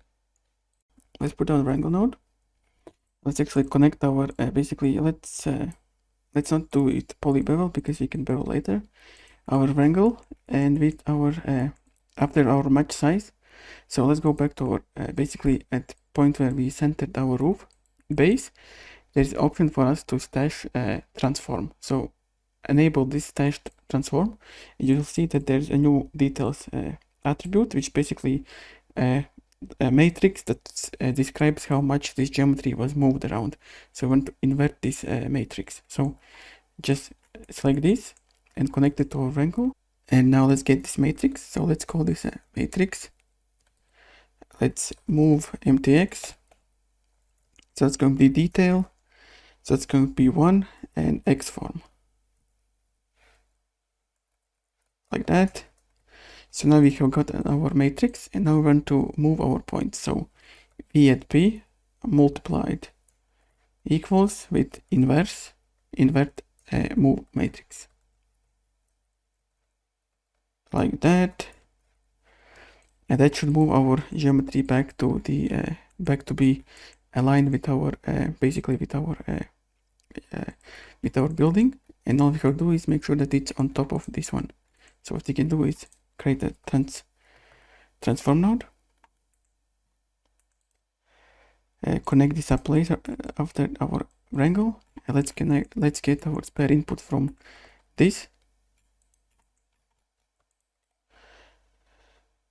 Let's create this spare input. Inside here, what to do is get our bounding box, -1. That's going to be dy max, like that. So this should make sure that we have transformed our roof right on top of our building. After the merge, we can see that our roof, and we can go ahead and change our bevels and play around with it. But a couple more things that I noticed we have to fix is, first of all, is our gable. So this part looks okay, but the behind it actually is not actually extruding from the correct, basically our for our gable, our copy the points position is not actually correct because of our polyfill. After the blast, we have not actually centered our geometry. So we want to make sure that we actually center our gable before we extrude and clip it. So what we can do is actually go ahead and take this Wrangle where we pre-offsetted Wrangle node, just copy it and paste it inside after the poly extrude inside here, and just clean this offset. We don't need it.